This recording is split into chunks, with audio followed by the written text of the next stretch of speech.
श्री गणेशाय नमः। शांताकारं भुजगशयनं पद्मनाभं सुरेशं विश्वाधारं गगनसदृशं मेघवर्णं शुभांगं लक्ष्मीकान्तं कमलनयनं योगिभिर्ध्यानगम्यं वंदे विष्णु भवभयहरं सर्वलोकैकनाथं। सर्व दर्शक मित्रों सुप्रभात, जय श्री गणेश। વી ટીવીની વિશેષ રજૂઆત ભવિષ્ય દર્શન કાર્યક્રમ જ્ઞાન, આધ્યાત્મિકતા અને જ્યોતિષના આ ત્રિવેણી સંગમમાં હું ડોક્ટર મહેન્દ્ર પંડ્યા આપ સૌનું હાર્દિક સ્વાગત કરું છું।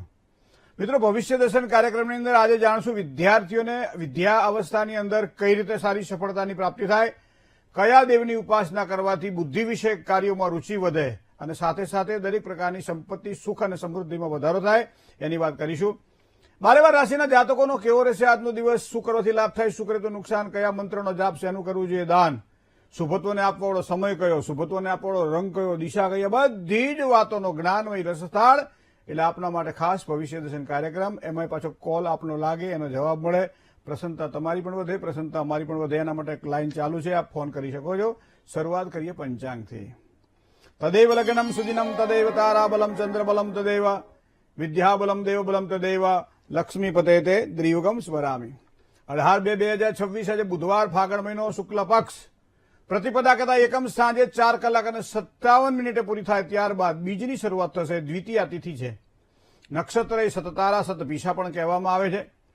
શિવ નામનો એક સુંદર યોગ છે આજે, બહુ નામનું છે આજે કરણ, અને રાશિનો ચંદ્રમા છે કુંભ રાશિનો, જેના અક્ષર છે ગ અને શ। સતતારા નક્ષત્રમાં આ કુંભ રાશિમાં રહેલા ચંદ્રના પરિભ્રમણના કારણે કુંભ રાશિવાળા જાતકો માટે દિવસ મંગલમય રહેશે। સાથે સાથે જે કોઈનો જન્મ થાય ગ, શ, શ અને શ અક્ષરો પર એનું નામ રાખવાનું રહેશે। એકંદરે આજનો દિવસ આ પ્રમાણે શુભત્વને આપવાવાળો દિવસ છે। જય ગણેશ। હવે વાત કરીએ મિત્રો આપણે દિન વિશેષની। પ્રિયંગુ કલિકા શ્યામમ રૂપેણમ પ્રતિમમ બુધમ સૌમ્યમ સૌમ્ય ગુણોપેતમ તમ બુધમ પ્રણમામ્યહમ। ભગવાન બુદ્ધિના દાતા બુધને જ્યારે યાદ કરવાના હોય, બુધના પ્રભાવને યાદ કરવાનો હોય, કુંડળીમાં કયા સ્થાનમાં રહેલો બુધ એ હંમેશા સારી સફળતા પ્રદાન કરે એની વાત કરવાની હોય, કયા વ્યક્તિઓ માટે આ બુધ ફળદાયી બને, ક્યારે નિષ્ફળતા આપે એની વાત કરવાની હોય, ત્યારે આ બુધના અલગ અલગ વિષયો ઉપર જ્યોતિષની અંદર ખૂબ જ વિશેષ ચર્ચાઓ કરવામાં આવેલી છે। અને આપણા જ્ઞાનીજનોએ આ બુધને શરીર સાથે નહીં, મન સાથે જોડ્યો છે। અને એટલા માટે જ્ઞાનના દેવ તરીકે આપણે જે પ્રમાણે ભગવાન ગણપતિની ઉપાસના કરીએ છીએ એ જ પ્રમાણે જન્મ કુંડળીમાં બીજું જે સ્થાન છે જેને વાણીનું સ્થાન કહેવામાં આવે છે, બીજું સ્થાન જેને બુદ્ધિનું સ્થાન કહેવામાં આવે છે, બીજું સ્થાન જેને ધનનું સ્થાન કહેવામાં આવે છે, બીજું સ્થાન જેને મારક સ્થાન કહેવામાં આવે છે, એ સ્થાનની અંદર બુધ હંમેશા સારા પરિણામો આપે કે ખરાબ પરિણામો આપે એની વાત આપણે કરવી છે મિત્રો। તો પહેલા તો બુદ્ધિદાતા આ બુધના પ્રભાવને આપણે જાણીએ। દરેક વ્યક્તિને ખબર છે કે જેની મિથુન રાશિ હોય તો એ મિથુન રાશિનો સ્વામી બુધ છે, જેની રાશિ કન્યા હોય તો કન્યા રાશિનો સ્વામી બુધ છે। તો મિથુન અને કન્યા રાશિમાં બુધની પોતાની રાશિ છે। એ ઉપરાંત અહીંયા કન્યા રાશિ જે છે એમાં બુધ ઉચ્ચત્વ પણ ધારણ કરે છે, એનો મતલબ બુધ ઉચ્ચનો પણ થાય છે। તો અહીંયા કન્યા રાશિને બે રીતે અહીં માન મળે છે બુધની દ્રષ્ટિએ જોવા જઈએ તો। અને હંમેશા એક વસ્તુને ધ્યાનમાં રાખીએ કે ખાસ કરીને વિદ્યાની વધારે જરૂર કોને હોય? વિદ્યા ધનમ સર્વ ધનમ પ્રધાનમ। દરેક વ્યક્તિ વિદ્યાનો હંમેશા ચાહક રહ્યો છે। કંઈક નવું શીખવાનું હોય, કંઈક નવું જાણવાનું હોય, નવા સંશોધનો કરવાના હોય, નવી જગ્યાએ કાર્ય કરવાનું હોય, સારા વ્યક્તિઓ સાથેના વ્યવહારો સુધારવાના હોય, માનસિક શાંતિ મેળવવાની હોય, અને બધાની સાથે સાથે ધન દ્વારા, સમૃદ્ધિ દ્વારા જીવનને ઉર્ધ્વગામી બનાવવાનું હોય, ત્યારે મનની ખૂબ જરૂર પડે। તો એ પ્રમાણે જન્મ કુંડળીમાં જો ચંદ્ર મજબૂત જોઈએ તો બુધ પણ મજબૂત જોઈએ। પણ બુધની એક વસ્તુ આપણને ખબર હોવી જોઈએ, પાણી એવું છે તત્વ કે કોઈ પણ રંગમાં એને નાખો તો એ રંગ તરત પકડી લે। તમારું પાણી સાવ પાણી હોય, એકદમ કોઈ કલર વગરનું હોય, પણ તમે એમાં સહેજ વાદળી કલર નાખી દો તો એ પાણી વાદળી કલરનું થઈ જાય, પીળો કલર નાખી દો તો પાણી પીળા કલરનું થઈ જાય, દૂધ અંદર નાખી દો તો દૂધને પાણી ભળી જાય, મતલબ સફેદ રંગનું થઈ જાય। તો એનો મતલબ પાણીને પોતાનો કોઈ રંગ નથી, પાણીનો રંગ અને બીજા જે કે જેની સાથે જોડાય એવું થાય। બુધનું એવું જ છે, બુધ કયા ગ્રહ સાથે બેઠેલો છે એના ઉપર એનું પ્રભુત્વ આપણને જોવા મળે છે। તો આ પૌરાણિકતાની દ્રષ્ટિએ તો બુધનું આખું અલગ મહત્વ છે, પણ આપણે વૈદિક પરંપરાઓમાં જ્યોતિષને જો ધ્યાનમાં રાખવામાં આવે તો બુધને આ પ્રમાણે કહેવામાં આવે છે બુધ જેની સાથે। એટલા માટે તમે જોજો કે બુધ મોટા ભાગે તમને સૂર્યની આસપાસ જોવા મળશે, કાં તો સૂર્યથી 12મા સ્થાનમાં જોવા મળે, કાં સૂર્યથી બીજા સ્થાનમાં જોવા મળે, સૂર્ય સાથે યુતિમાં જોવા મળે। અંશાત્મક દ્રષ્ટિએ વધીને બીજા સ્થાનથી આગળ વધે તો ત્રીજા સ્થાન, બાકી આગળ વધી શકે નહીં। પણ સૂર્ય અને બુધ જયારે સાથે મળે ત્યારે આ યોગને બુધાદિત્ય યોગ કહેવામાં છે. બુધ અને આદિત્યને સાથે રાખો એટલે આનું નામ છે બુધાદિત્ય યોગ. અને ખાસ કરી જેને બુદ્ધિ વિષયક કાર્યમાં રૂચિ છે, કોઈને અગાઉ નથી કહેતા ભાઈ, અમુક વ્યક્તિઓ એવા છે કે જેને અગાઉ હુજી જાય છે. અમુક વ્યક્તિઓ એવા છે કે જે પહેલાથી જ કહી દેતા હોય છે ભાઈ આ વસ્તુ આમ થવાની છે. તો શેના કારણે થાય? કયા એંધાણ આપણને શીખવાડે છે આ વસ્તુની? તો એનો મતલબ એનો બુધ જાગૃત છે, પૂર્વજન્મના સંચિત કર્મો એને જીવાગ્રે બેઠેલા છે અને યોગ્ય સમયે કામ લાગે. અને ઘણા બધા શું કે હૈયે છે પણ હોઠે નથી, એનો મતલબ એવો છે કે પતી જાય પછી જાન જતી રહે, પછી ઢોલ વગાડવાની ઈચ્છા થાય, એવી વાત છે આ બધી. તો એવા સમયે વિદ્યાર્થીઓ માટે જયારે પેપર આપવાના હોય, વિદ્યાર્થીઓ જયારે પરીક્ષા આપવાની હોય, વિદ્યાર્થીઓ માટે કે આગળ વધવાનો, ત્યારે નોકરિયાત વર્ગને ચાહે ઇન્ટરવ્યુ આપવાનું હોય, ચાહે કોઈ પણ જગ્યાએ પોતાના જે પ્રભાવ છે એને વ્યક્ત કરવાનો હોય, ત્યારે આ બુધ કુંડળીની અંદર જોવો રહ્યો. જો બુધ તમારો પાવરફુલ હશે તો બુધ સારા પરિણામ આપશે. માટે જ આપણા જ્યોતિષશાસ્ત્રમાં એવું લખ્યું છે કે સૂર્ય અને બુધ અંશાત્મક દ્રષ્ટિએ જયારે નજીક હોય, 12 અંશથી જયારે સૂર્યથી બુધ નજીક પડતો હોય, ત્યારે આ બુધનું પ્રભુત્વ વધી જાય છે, કારણ કે સૂર્ય સાથે જોડાય છે અને એટલા માટે બુધાદિત્ય યોગ કહેવામાં આવે. પણ સૂર્યથી 12 અંશથી જો પાછળના ભાગમાં જો બુધ આવે ત્યારે બુધનો મતલબ થાય વાણી. તમારી વાણી કેવી હશે એ બુધ દ્વારા નક્કી થાય છે. વાણી એસી બોલીએ મનકા આપા હોય, ઓરોકો શીતલ કરે, ખુદ બી શીતલ હોય. બરાબર? કોયલ કોને આપે ને કાગડો કોની પાસેથી લઈ લે, પણ છતાં કોયલ બોલે તો મીઠું લાગે, કાગડો બોલે તો કાંકરી મારવાની ઈચ્છા થાય કે ભાગી જાય તો સારું. એ જ પ્રમાણે તમારી વાણી ઉપર તમારો કેટલો સંયમ છે, અથવા વાણીને કયા પ્રકારની બનાવો છો. વાણીને વૈખરી વાણી બનાવો છો. ઘણી 4 પ્રકારની વાણી છે આપણી, કઈ વાણી તમને ઉપયોગી બને છે એ તમારો બુધ નક્કી કરે છે મિત્રો. અને એટલા માટે શાસ્ત્રની અંદર કહ્યું છે કે બુદ્ધિનો દાતા બુધ છે, બુધો બુદ્ધિદાતા. તો અહીંયા સૂર્યમ શૌર્ય બદિંદુર ચ પદવી ક્ષણમંગલમ મંગલમ અને સદબુદ્ધિશ્ચ બુધો, મતલબ બુદ્ધિનો કારક બુધ ગ્રહ છે અને બુદ્ધિનો સંબંધ સીધો વાણી સાથે છે. તો વાણી હંમેશા અત્યારે છોકરાઓને માટે મા બાપ કહેતા હોય છે કે અમારો છોકરો ક્રોધી બહુ છે. ક્રોધ ક્યારે આવે છે?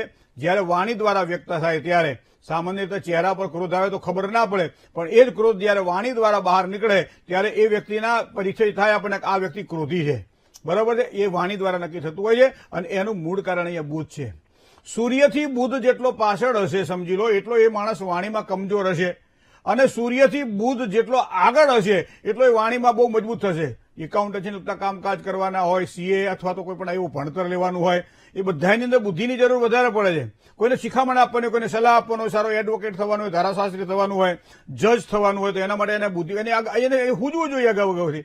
તો જ એ બુદ્ધિનો દાતા બુધ એને કામ આપે છે, જેના કારણે આગળ વધી શકે છે. 190 કુંડળીઓ જોયા પછી એવું તાત્પર્ય લાગે ઋષિ મુનિઓને કે બુધ જો કુંડળીમાં મજબૂત હોય તો વાણીનો કારક આ બુધ દરેક પ્રકારે લાભ કરાવડાવે. હવે ધંધાની અંદર પણ જુઓ, કોઈ વેપારી ત્યાં કોઈ બહેનો સાડી ખરીદવા જાય ને એટલે 40-50 સાડીઓ ફેંદાવી નાખે. આખે આખો એનો જે દુકાન છે, દુકાનની અંદર ચારે બાજુ જુઓ તો હાડીઓ પડી હોય, પેલું ફાટ ફેંદવા મળે. છતાંય પેલા બેનને હાડી ના લેવી હોય, ખાલી ટાઈમ પાસ કરવો હોય. શું કામ કે બહાર તડકો વધારે છે અને એના કારણે ગરમી સહન કરી, એના કરતા વેપારીની દુકાનમાં બેન શાંતિથી ઠંડક તો મળે, કારણ કે એસી ચાલુ છે, દર 10 મિનિટે પાણી આવે છે અને વેપારીને એમ કે આ બેન કંઈક લઈ લે સારું. 40-50 સાડીઓને ફેંદાવ્યા પછી પણ જો બેન એમ કે મને આમાંથી એકે ગમતી નથી, રંગ સારો છે તો કલર સારો, ભાઈ રંગ સારો છે તો ડિઝાઇન સારી છે તો કપડું સારું નથી, 40-50 સાડીઓને ફેંદ્યા પછી એ વેપારી શું કહે છે કે બેન એક કામ કરો, આવતી વખતે તમે આવજો, નવો સ્ટોક આવશે. તો બોલો આ વાણીનું કારક કે નહીં? એ હાલે આવો છો ને તમારે તો ધંધો છે નહીં, અમારું બધું કામ વધારો છે, આવું કહેતો કે બીજી વખત કોઈ આવે ના. તો આ વાણીના પ્રભાવને તમે બુધ દ્વારા જોઈ શકો છો મિત્રો. અને એ માણસ સારો અને સફળ વેપારી જો થતો હોય તો એની અંદર કુંડળીમાં બુધ મજબૂત જોઈએ જ. સારો અને સફળ શિક્ષક થતો હોય તો એની કુંડળીમાં બુધ મજબૂત જોઈએ. સારો અને વ્યવસ્થિત રીતે એને વકીલાત કરવાની હોય ત્યારે એડવોકેટની કુંડળીની અંદર બુધ મજબૂત જોઈએ જ. સારામાં સારા ચાર્ટર્ડ એકાઉન્ટન્ટથી માંડી અને બૌદ્ધિક ક્ષેત્રની અંદર કામ કરવાવાળા વ્યક્તિઓને જેને ગાણિતિક પદ્ધતિ દ્વારા કામકાજ કરવાનું છે અથવા તો અદ્યતન ટેકનોલોજીની સાથે જેને જોડાઈ અને કામ કરવાનું છે તો એને બુધ મજબૂત જોઈએ. અને આ જ બુધ એની વાણી દ્વારા, એની બુદ્ધિ દ્વારા એને ધંધામાં લાભ અપાવે. તો ધંધાની અંદર લાભ માટે પણ બુધની જરૂર છે. તો આર્થિક સમસ્યાઓમાં કદાચ તમારો આ બુધ તમને નબળો પડતો હોય, જેના કારણે તકલીફો રહેતી હોય, તો એવા સમય એમ કહેવાય છે કે બુધવારના દિવસે ઉપવાસ કરવો જોઈએ. રીમ બુધાય નમઃ આ મંત્રનો જાપ કરી શકાય. એના માટે સરસ્વતીની ઉપાસના માટે પણ એમ કહેવાય છે ગ્રીમ વદ વાકવાદિની બુધજનનીય સ્વાહા, આ મા સરસ્વતીનો મંત્ર છે. તો આ સરસ્વતીની ઉપાસના કરે તો પણ એમ કહેવાય છે સારી સફળતા મળે. ટૂંકું અને ટચ હું તમને કહું કે આપણે જે ધરો છે ને, ધરો દુર્વે અને દુર્વા કહેવામાં આવે સંસ્કૃતની અંદર.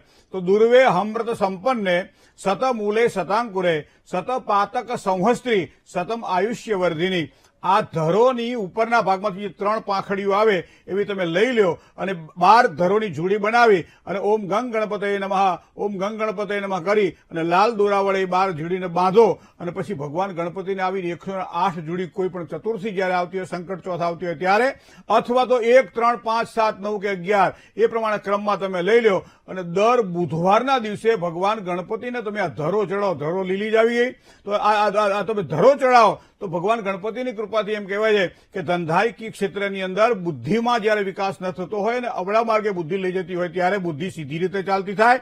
બીજું, પોતાની વાણી દ્વારા પ્રભાવિત કરી અને સામેના વ્યક્તિના સારા વ્યવહાર દ્વારા, સારા વ્યવસાય દ્વારા એ કામકાજ કરી શકે અને એના કારણે ખૂબ જ સારી સફળતા મળે. બુધના દિવસે ગાયને પણ ખવડાવવાનો આપણા શાસ્ત્રમાં નિયમ બતાવવામાં આવેલો છે. કારણ કે ગાવો મમાગ્રતા સંતુ, ગાવો મે સંતુ પુષ્ટતઃ, ગાવો મે હૃદય સંતુ, ગવા મધ્યે વસામ્યહમ. ગાવો વિશ્વસ્ય માતર, ગાય વિશ્વની માતા છે. માટે બાફેલા મગની રોટલી અને ગોળની સાથે મેળવી અને જો ગાયને ખવડાવવામાં આવે તો પણ એનો બુધ કહેતા વાણી મજબૂત થાય. ખાસ કરી વિદ્યાર્થીઓને દર બુધવારે ગાયને આ પ્રમાણે રોટલી ખવડાવવી જોઈએ, પણ નકરી રોટલી નહીં, અંદર બાફેલા થોડા મગ અને થોડુંક અંદર ગળપણ નાખવું જોઈએ. મતલબ ગોળ નાખીને જો ગાયને ખવડાવે તો સારી સફળતાની પ્રાપ્તિ થાય. બુધવારના દિવસે શાકભાજીનું દાન કરે, બુધવારના દિવસે ફળનું દાન કરે તો પણ એમ કહે છે કે સારી સફળતા મળે. બુધવારે એકટાણું કરે અથવા તો બુધ જયારે વધારે નબળો પડતો હોય ત્યારે મીન રાશિમાં બુધ નીચત્વ ધારણ કરે છે. તો માનો મીન રાશિમાં બુધ છે, 6ઠા 8મા કે 12મા સ્થાનમાં બુધ બેઠેલો છે, કેન્દ્ર ત્રિકોણનો માલિક બનીને ખાડે બેઠેલો છે, તો આવા બુધનું રત્ન ધારણ કરીએ તો પણ એમ કહે છે કે સારી સફળતાની પ્રાપ્તિ થાય.